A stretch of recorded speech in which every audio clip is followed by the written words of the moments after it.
great to have you here this morning. What a great time we had last weekend with Youth for Christ here. And it's just made me reflect on our worship and just be very grateful for the musicians and the singers that we have here at Kingsway. We are grateful for the amount of people that give their time and their talents. And we're really grateful for our worship team as well, aren't we? But it was great to have Youth for Christ with us. Great prayer meeting on Tuesday. I know lots of you were here with us. Gary led brilliantly. We had a time of prayer for healing, which was a really great evening. And it just feels like we continue to keep moving forward as a church, which is really exciting. We want to continue to see growth and transformation in all the different areas of our church life. And this is the focus that we've got for this year. So our two key words that I gave you back in January for those who were here were make disciples. And so we're going to continue talking about that a little bit this morning. It was great that we had our announcement about pods, and that was part of our structure going forwards to make disciples through our small groups and through our teams. And thank you to everyone who's really got on board with that. It's been brilliant. So we're going to be talking today about our vision offering. I know that some people have already bought their vision. Some people have already given it by a back. Some people have popped it in our container here at the front, and that is absolutely brilliant. So thank you. And I just really want you to capture the heart of what the offering is about today. Don't panic if you haven't come prepared to give today. There'll be loads more opportunities in the weeks ahead. And we know that just by building a different room, just by doing a renovation, it doesn't mean that we're going to be able to make disciples, does it? We just know that we've got to put things in place to help us to do that. We used to say that my nan-in-law, Anne Chamberlain, Adam's nan, she had a tea ministry. So she'd regularly mentor and help someone in their discipleship journey. And it wasn't through a formal program. She'd just sit and have a cuppa with them and have a chat. And it was just a really fantastic way that she would encourage people and support people. And that's what we want to do by raising this money, give people a chance to do that. Just chat. And the whole point of the project, TeaForTwo, is that we're encouraging you to talk with each other. Simple as that. So back in January, I suggested an offering amount of about £200 as a way throughout the year that you would pay potentially for a friend and you to go and have a cup of tea together, go and have a hot drink. But I want you to understand that the vision here is not about the building as such. It's about growing together. We had a structural engineer came with John and myself this week. So I want you to know that we're starting to get the ball rolling with this. We're going to have to wait and see what the offering is over the next few weeks and months. But we are serious about getting this done. So we've already started to have those conversations. So I've got a key text for today. Now, it's very easy to only pick the lovely bits of the Bible, isn't it? It's very tempting. But I believe that God asks us to work through and sometimes to wrestle a little bit with the whole of the Bible text, even the little bits that at first might be a bit of a challenge. We can't just cut out the parts that we don't like. I want to tell you a little bit about my Bible reading experience. So I've got a younger sister called Rachel who lives back in Coventry.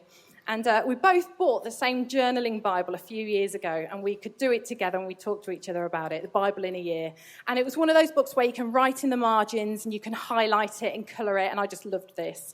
And so we were just doing this and talking about it, and we talked about how we were getting on a few months in, and we both realised we'd done the same thing. We had both highlighted all the nice, encouraging words, and the bits that we didn't really like, we kind of fast-tracked through those bits, and we challenged each other about this. Like, we can't read the Bible this way, but it was a really hard habit to break. I'm still working on it now.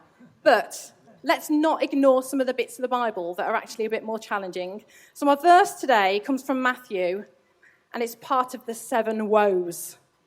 Oh my goodness, even the title of that chapter is off-putting, isn't it? The 7 woes. So I didn't think this was a particularly engaging title for us as a sermon. So my title today is Special Offer. That sounds much nicer, doesn't it? So I'm going to be mentioning about a special offer in just a moment. But we're going to start by reading the text together. And let's see what God wants to teach us all through it. So we're going to read today just one of the woes. It's in Matthew 23:23. So that's really easy to remember, isn't it? Matthew 23:23. And it's a part of a longer piece of text, a speech that Jesus is giving. And he's taking quite a strong tone to the teachers and the Pharisees. So this is just one little chunk out of a much longer text that you can go away and read at some point this week. And he's telling them what he's not happy about. So, are we ready? So, Matthew 23:23, and it says this.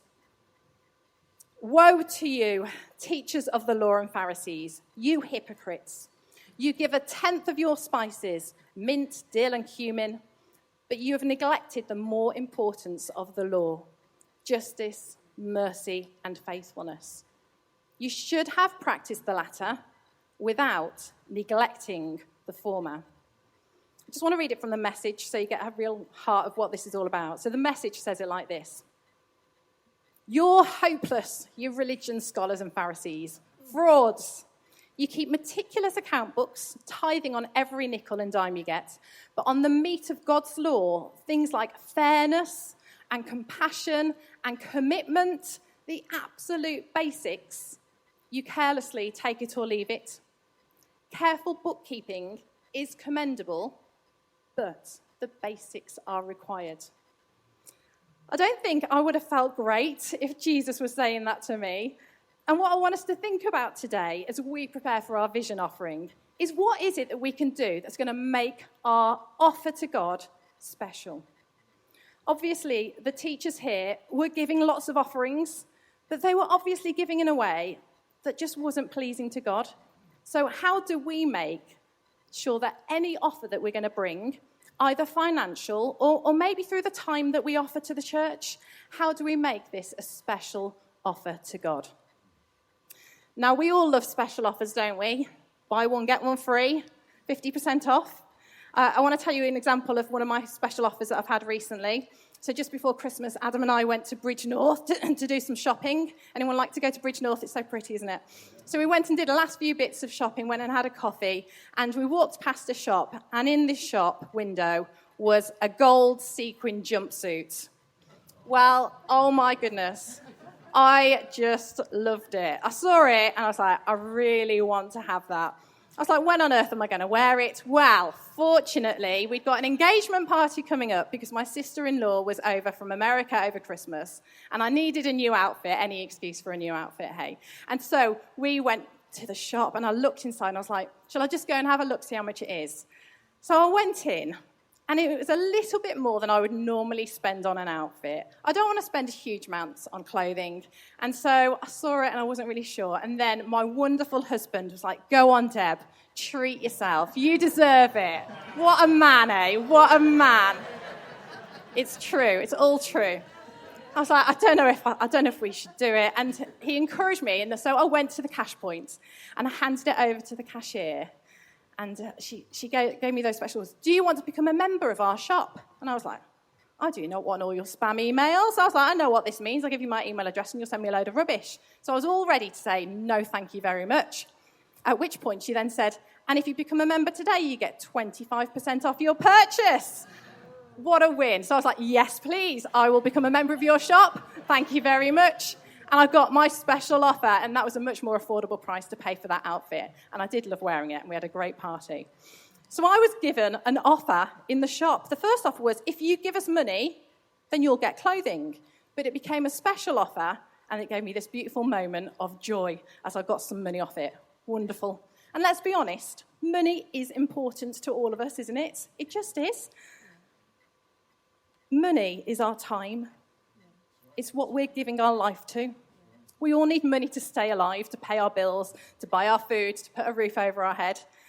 Jesus talks about money more times than he talks about love or heaven or hell.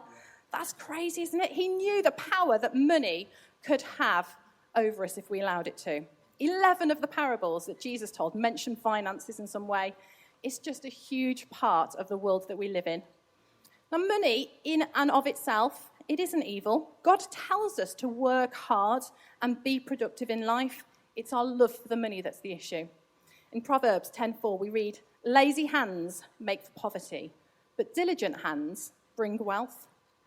Earning money is not evil, but our heart towards our finances is what makes the difference as to whether our offerings are unacceptable or pleasing to God. And that's what makes it a special offer. Jesus was stating that people's giving was important, but it needs to be done with a life of justice and mercy and faithfulness. It's the heart here that's the important issue. Let's see what Jesus says in the next verse. It's Matthew 23:24. It says, "You blind guides, you strain out a gnat, but swallow a camel." Obviously, camels were a big part of Jesus' life, weren't they? I guess it's like saying you'd swallow a car or something in our world. Straining a gnat while swallowing a camel. It's a powerful image, isn't it? The Pharisees were so concerned about making sure that those details looked right, those small things, the gnats, being specific about the tiny amounts of herbs they were offering, that they were actually missing the huge issues of the heart, the camel. I think this is easy for us all to do. When I'm in the midst of challenging situations, it's really easy sometimes to zoom in and lose a bit of perspective on the wider issues at stake. And I believe that that is a word for someone today, that you've become so emotionally attached to a small detail of how something is done that you're missing the bigger picture. And I believe that God wants you to zoom out today, to check your heart, and to see what is happening around you. He wants you to take your eyes off the gnat for a moment and just become aware of the camel. Be aware of what's going on around you. Don't miss those bigger issues. The Pharisees were missing the bigger picture. And what they offered to God wasn't special because their hearts were focused on the measurements and not on their motives. Focusing on the measurements and not the motives. Understanding our motivations is what will make our offer special to God.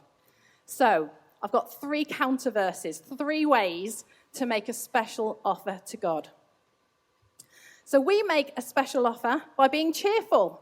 In 2 Corinthians 9:7-8, it says, "Each of you should give what you have decided in your heart to give, not reluctantly or under compulsion, for God loves a cheerful giver." And God's able to bless you abundantly so that in all things, at all times, having all that you need, you will abound in every good work. I talked earlier about an exchange. I pay money, and in exchange, I get my jumpsuit. And we need to remember that the exchange that we're given by God, it is the best offer that we are ever going to get. He says that he will give us eternity in heaven, life with the Holy Spirit by our side, all of our wrongdoings are paid for, and in exchange, he asks for our heart. He asks for us to become his disciples, and we learn from him and we follow him, and he asks for us to live a life with him at the centre. I think this offer is incredible. So when we give, we do it remembering that actually everything we have is already his. Isn't that incredible? All parts of my life belong to him, including my finance, and so I can give with a cheerful heart because I know whatever I give, he has already given me so much more. And then he, in abundance, says that he's going to bless us back in return. As we give, God gives to us. We can give knowing he has and he will provide for our needs in so many different ways, usually ways that we're not expecting. I believe we can give with a cheerful heart, knowing that he's actually going to reward it in heaven. So Noah and I are currently reading a book called A Life God Rewards. Some of you might have read it. And I believe that what we do here on earth will have eternal consequences. And Bruce Wilkinson says in the book, everything that you do today matters forever. The bad is forgiven, but the good is rewarded. So we can give cheerfully today, knowing that God will bless us abundantly, either here or in eternity. What an incredible concept. Second way that we're going to give in our special offer, we're going to do it in secret. So in Matthew 6:3-4, it says this, "When you give to the needy, do not let your left hand know what your right hand is doing, so that your giving may be in secret. And then your Father, who sees what is done in secret, will reward you." I love this verse Jesus is telling us here, let's not be show-offs with our good work. It's another example in contrast to the verse that we read at the start, Matthew 23:23. In the verse that we read earlier, Jesus calls the Pharisees hypocrites. They did the opposite. They were not giving in secret. These men, the teachers, were highly intelligent, great at studying and teaching, but Matthew Paul in his commentary says that concerning hypocrites, two things are true. They're partial in their pretended obedience. That means they're never fully obedient, but they can play the part well. And second, he says that the greatest stress upon they place the greatest stress upon those things which actually require least of the heart and least self-denial. So they'll go around making big issues and shout about all that they've achieved without it really having to cost them a huge amount in terms of their actual character. So today we're not going to do a big parade around the church. I'm not going to give big shout-outs to everyone who's given us the most this morning. That's not how we're going to do it. I have prepared a very high-tech system using a bin from Aldi. Excellent. And I know that some of you have already brought your offerings up, which is absolutely brilliant. So thank you to those people who've done that. At the end of the service, I'm going to take the bin to the back of the church so that as you go out, if you've got your offering with you, you can discreetly take your offering. Look at this for a great system. Look, just, yeah, smooth. Look, you just pop it straight in. No one's even going to see. How amazing is that? So this is the system that we've got. All the information you need for our gift aid can be written on these envelopes. So if you pay gift aid, please use these envelopes. They're at the back of the church. We've got plenty of them available. So you need to make sure that as well as popping on here what you've put in your envelope, if you can sign it and pop your name underneath there as well so we make it clear who it is and pop the date on there, that's really going to help it. And then our fantastic treasurer, Jan, is going to collect everything in. I will have no idea. Pastor John and I will have no idea who's given and what they've given. It isn't for us to know. We won't know. We'll know a total at the end. We won't know who has given what. Jan, our brilliant treasurer, is the person who organises it all. And she's going to be at the foyer at the end with our new bank card reader. You see, we have gone high-tech. Everyone laughing at my bin. We have gone high-tech as well. I hope it works. If not, please be patient with Jan because she's been brilliant setting it all up. So if you want to make a card payment instead, then at the end you can go to the back, find Jan. Jan, give us a little wave. I know you're here. I've seen brilliant. Jan will find you at the back. She's got a card reader as well, so you can do it directly with us in that way. And if you want to commit to giving a smaller amount on a regular basis, wonderful. That's brilliant too. Whatever works for you. It's not today's the only opportunity you're going to have. Whatever's going to work for you. The bin's going to be around, the card reader will be around over the next few weeks and months. We want to make it simple and easy, but we want to make it secret, and we want to make sure that we're not showing off about it. So there's lots going on. You can simply write on the envelope and make sure that you know what your offering is. So if you're giving your normal tithes and donations, then you do that in the normal way through the box that we have at the back. If it is specifically for our TeaForTwo project, just make sure we know. Either use the envelopes or just use a normal envelope from home, but just make it really clear so that when Jan's pulling all the offerings together, we've got tithes that you normally give your regular donations to the church, help us heat and light and staff the place, and then separately on a different envelope, just make sure it's really clear so that Jan can see where you want your offerings to go. If you're watching today on YouTube, we'd love you to give as well. Bank details will be on the video at the end of our service as well. So if you're watching, we are very grateful that you've joined us today on YouTube. You can use the bank details at the end of the video. We'd love you to be able to give as well. So we're going to be giving cheerfully, we're going to be giving in secret, and finally, we're going to be generous. Mark 12:41-44 says this. Jesus sat down opposite the place where the offerings were put and watched the crowd putting their money into the temple treasury. Many rich people threw in large amounts, but a poor widow came and put in 2 very small copper coins, worth only a few cents. And calling his disciples to him, Jesus says, "Truly I tell you, this poor widow has put more into the treasury than all the others. They gave out of their wealth, but she, out of her poverty, put in everything, all she had to live on. So this is an absolute opposite of what we read earlier in Matthew. What's interesting about the earlier passage is that actually the actions of the teachers and Pharisees, they were good actions.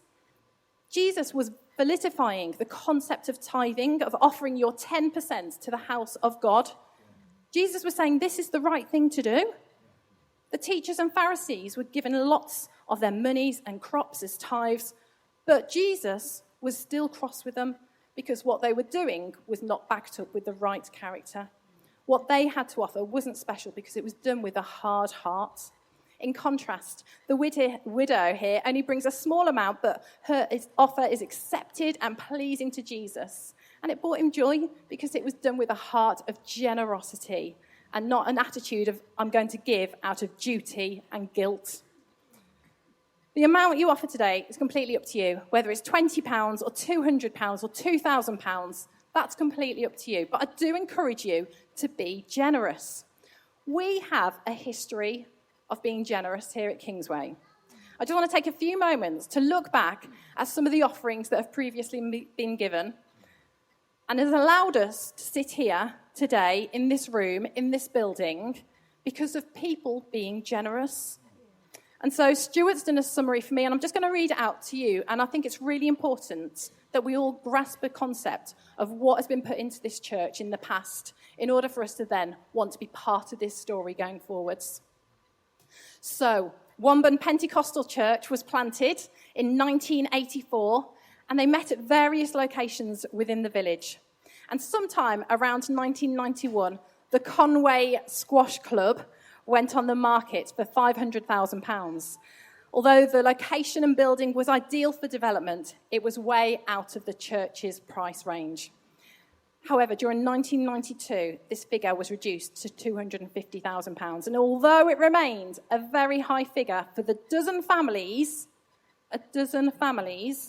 who at that time attended the church, after much prayer and walking around the building, it was decided to make an offer, and it was accepted. So with the help of the forerunner of Kingdom Bank and a number of members remortgaging their houses, plus sacrificial giving by other church members, this building was purchased. This was quite a financial commitment as the mortgage was high, but the church was always able to meet its financial needs. And some of the families who gave to this project are still in our church today. And I just want to honour them right now. And I want to thank them for their generous hearts that has made today what it is.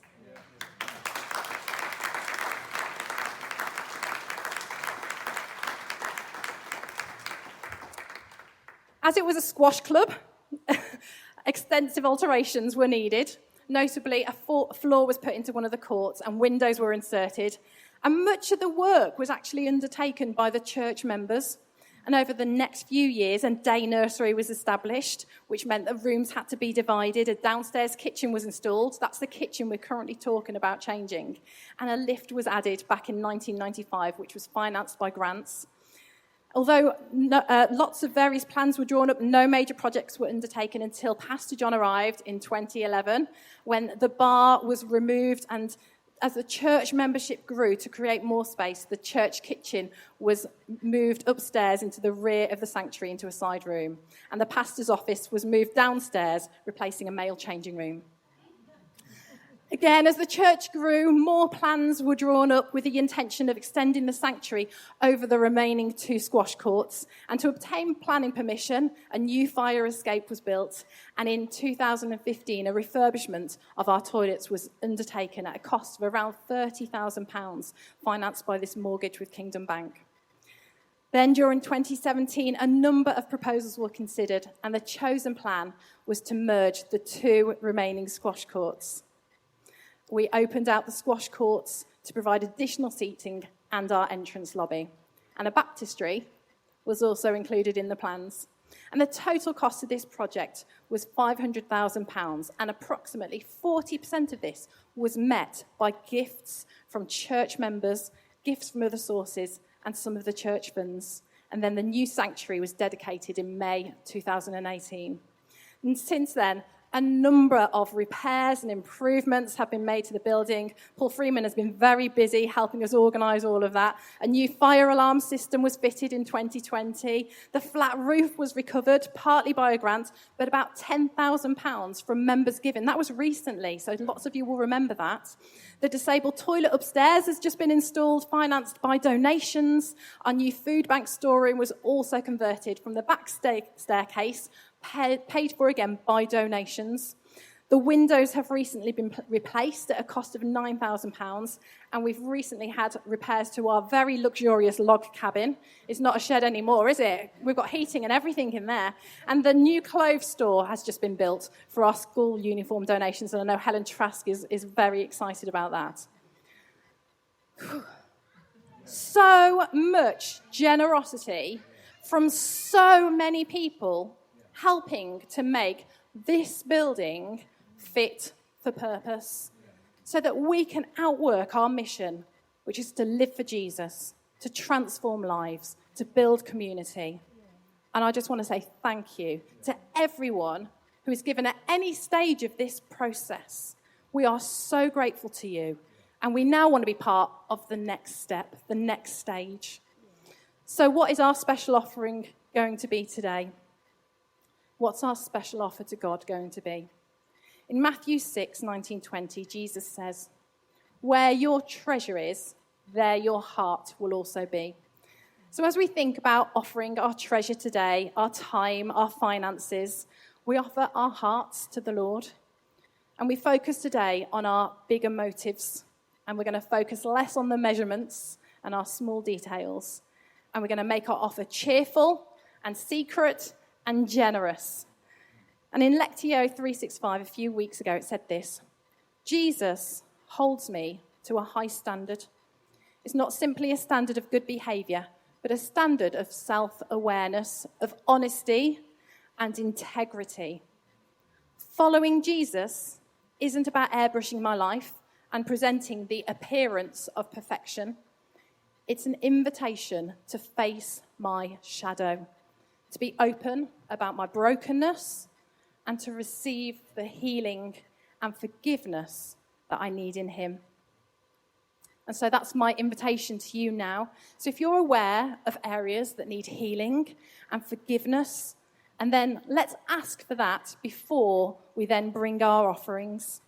In Ezekiel 36:26, it says, "I will give you a new heart and put a new spirit in you. I will remove from you your heart of stone and give you a heart of flesh." And so this morning is an opportunity for a new heart, a chance to start again fresh, and a time to receive in exchange the mercy and grace that God offers to us.